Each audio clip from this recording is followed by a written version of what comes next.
எல்லோருக்கும் வணக்கம். August 4 time இப்ப 12 மணி ஆகுது. 20 மாதங்கள் என்னோட டார்கெட் கான்செப்ட்ல இன்னைக்கு நான் 6 ஸ்டாக் இன்ட்ராடேக்காக செலக்ட் பண்ணியிருக்கேன். இந்த 6 ஸ்டாக்குமே பாத்தீங்கன்னா ஆர்டர் எல்லாமே பிளேஸ் பண்ணியாச்சு. இன்ட்ராடே ப்ராடக்ட் அப்படின்றதுனால 3.25 ஆட்டோ ஸ்கோர் அப் ஆயிடும். ஸோ அதே போல பாத்தீங்கன்னா இந்த 6 ஸ்டாக்ல இருந்து ஒரு நாள் ஒரே ட்ரேட் கான்செப்டுக்கு ஹிண்டால்கோ செலக்ட் பண்ணியிருக்கேன். ஹிண்டால்கோ 10 மணிக்கு 429 ரூபாய் 85 காசுக்கு செல் பண்ணியிருக்கேன். இதுவும் இன்ட்ராடே ப்ராடக்ட் அப்படின்றதுனால 10 மணிக்கு நம்ம ஆர்டர் பிளேஸ் பண்ணிட்டு 2 அக்கௌண்ட்டுமே க்ளோஸ் பண்ணியாச்சு. காலுக்கு மார்க்கெட் முடிஞ்ச பிறகு நமக்கு என்ன ப்ராஃபிட் லாஸ்ன்றது அப்புறம் செக் பண்ணிக்கலாம்.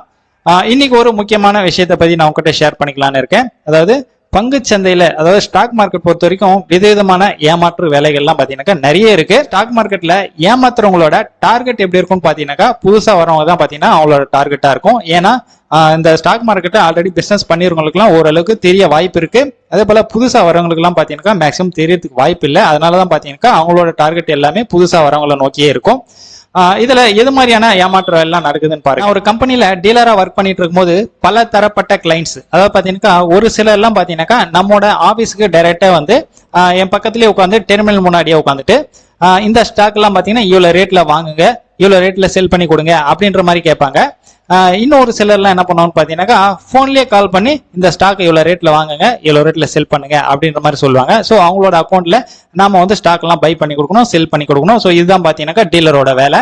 அப்படி நான் ஒர்க் பண்ணிட்டு இருக்கும்போது பாத்தீங்கன்னா அப்படின்ற ஒரு கம்பெனி, ஆக்சுவலா அந்த கம்பெனி பாத்தீங்கன்னாக்கா ட்ரேட்லாம் அதிகமா நடக்காது, அதாவது வால்யூம்லாம் அதிகமா நடக்காது அந்த கம்பெனில.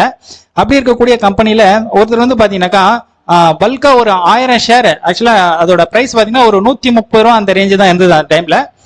அவர் என்ன பண்றாரு, ஒருத்தர் 1000 ஷேர் அந்த 130 ரூபாயில பை பண்ணுங்க அப்படின்ற மாதிரி ஆர்டர் பிளேஸ் பண்றாரு. 2 நிமிஷம் கழிச்சு இன்னொரு கிளைண்ட் கால் பண்றாரு. கால் பண்ணி அதே ஷேரை 130 ரூபாயில செல் பண்ணுங்க அப்படின்ற மாதிரி சொல்றாரு. அப்ப எனக்கு எதுவும் யோசிக்க தோணல. ஏன்னு பாத்தீங்கன்னா எனக்கு டைமும் கிடைக்கல. ஆக்சுவலா பாத்தீங்கன்னா நமக்கு ஒரு 5 போன் இருக்கும் வரிசையா. அதே போல கிளைண்ட்டும் பாத்தீங்கன்னா நிறைய இருப்பாங்க. எல்லாருக்குமே பாத்தீங்கன்னா சர்வீஸ் பண்றதுதான் அந்த டைம்ல கரெக்டா இருக்கும். மார்க்கெட் முடிஞ்ச பிறகு, அதாவது 3:30 மணிக்கு மேல முடிஞ்ச பிறகு எல்லாமே பொசிஷன்லாம் நம்ம கன்ஃபர்மேஷனுக்காக செக் பண்ணுவோம். யாராவது ஏதாச்சும் ஷார்ட் ஃபால் ஆயிருக்கா அப்படின்ற மாதிரி செக் பண்ணுவோம். அப்ப பார்க்கும்போது தான் தெரியுது 130 ரூபாய்க்கு பை பண்ணவருக்கு பாத்தீங்கன்னாக்கா ஒரு 8000 ரூபாய் சம்திங் ப்ராஃபிட் வந்திருக்கு. அதே செல் பண்ணவருக்கு பாத்தீங்கன்னாக்கா அதே சேம் ஒரு 8000 ரூபாய் வந்து லாஸ் வந்திருக்கு. ஸோ அப்பதான் பாத்தீங்கன்னா எனக்கு டவுட் வந்தது. இருந்தாலும் நான் அப்பயே வந்து கிளைண்ட் யாரையும் கேட்கல.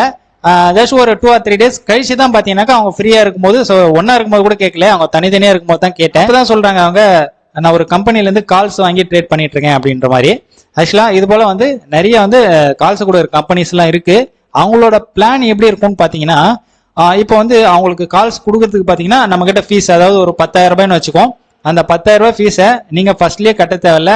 நான் உங்களுக்கு ஒரு கால் கொடுக்குறேன், அந்த காலை நீங்க ட்ரேட் பண்ணி அதுல வரக்கூடிய ப்ராஃபிட்ல எனக்கு ஃபீஸா கொடுங்க அப்படின்ற மாதிரி கான்பிடண்டா பேசுவாங்க. அதை நம்பி என்ன பண்றாங்கன்னு பாத்தீங்கன்னாக்கா, ஓகே நீங்க கால்ஸ் கொடுங்க, அதை வச்சு நான் ட்ரேட் பண்ணி அதுல வரக்கூடிய ப்ராஃபிட்ல நான் உங்களுக்கு ஃபீஸ் கொடுக்குறேன் அப்படின்ற மாதிரி பிளான் பண்ணுவாங்க.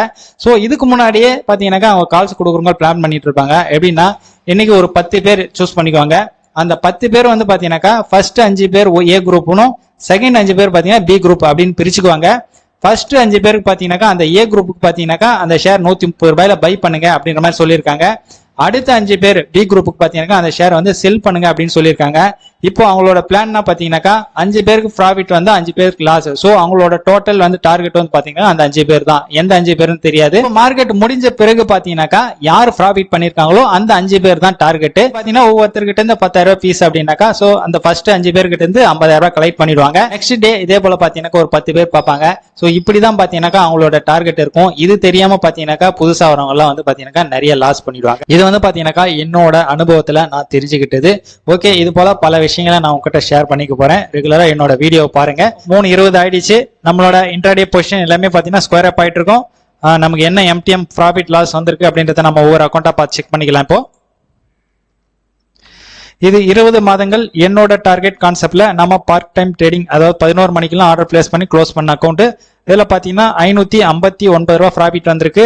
நாம இன்னைக்கு 6 ஸ்டாக் எடுத்திருந்தோம். இந்த 6 ஸ்டாக்ல பாத்தீங்கன்னாக்கா 3 ஸ்டாக் ப்ராஃபிட் புக் ஆயிருக்கு, 3 ஸ்டாக் வந்து லாஸ்ல புக் ஆயிருக்கு. இது நம்மளோட 20 மாதங்கள் என்னோட டார்கெட் கான்செப்ட்ல நாம ஃபுல் டைம் ட்ரேடிங் செய்யக்கூடிய அக்கௌண்ட். இதுல பாத்தீங்கன்னா 4,925 ரூபாய் ப்ராஃபிட் வந்திருக்கு. ட்ரேடிங் அமௌண்ட்ல பார்க்கும்போது நமக்கு கிட்டத்தட்ட ஒரு 4% ப்ராஃபிட்ல முடிஞ்சிருக்கு. இது பாத்தீங்கன்னா நம்ம ஒரு நாள் ஒரு ட்ரேடுக்காக பாத்தீங்கன்னா இண்டல்கோ காலையில செல் பண்ணிருக்கோம் 429 ரூபாய் 25 காசு. இப்ப பாத்தீங்கன்னா 422 ரூபாய் 65 காசு ஸ்கொயர் அப் ஆயிருக்கு. டோட்டல் ப்ராஃபிட் பார்க்கும்போது நமக்கு 756 ரூபாய் ப்ராஃபிட். இது வரைக்கும் பாத்தீங்கன்னா நம்ம 9 நாள் ட்ரேடிங் பண்ணிருக்கோம். ஒரு நாள் ஒரே ட்ரேட் கான்செப்ட்ல நமக்கு இது வரைக்கும் 9 நாள் ட்ரேடிங்ல 8 நாள் நமக்கு ப்ராஃபிட் வந்திருக்கு. ஒரு நாள் தான் பாத்தீங்கன்னா லாஸ்ட்ல புக் பண்ணிருக்கோம். இங்க ஒரு முக்கியமான விஷயம் என்னன்னு பாத்தீங்கன்னா நம்ம இந்த 9 நாள் ட்ரேடிங்ல 9 நாள்ல ஒரே ஒரு நாள் தான் பாத்தீங்கன்னாக்கா லாங் போயிருக்கும், அதாவது பை பண்ணிருக்கோம். மத்த 8 நாளுமே பாத்தீங்கன்னாக்கா செல் தான் போயிருக்கும். ஓகே, இனி வரும் நாட்கள்ல மார்க்கெட் எப்படி இருக்க போகுது அப்படின்றத என்னோட வீடியோவை ரெகுலரா வாட்ச் பண்ணி தெரிஞ்சுக்கங்க. ஓகே, பாய்.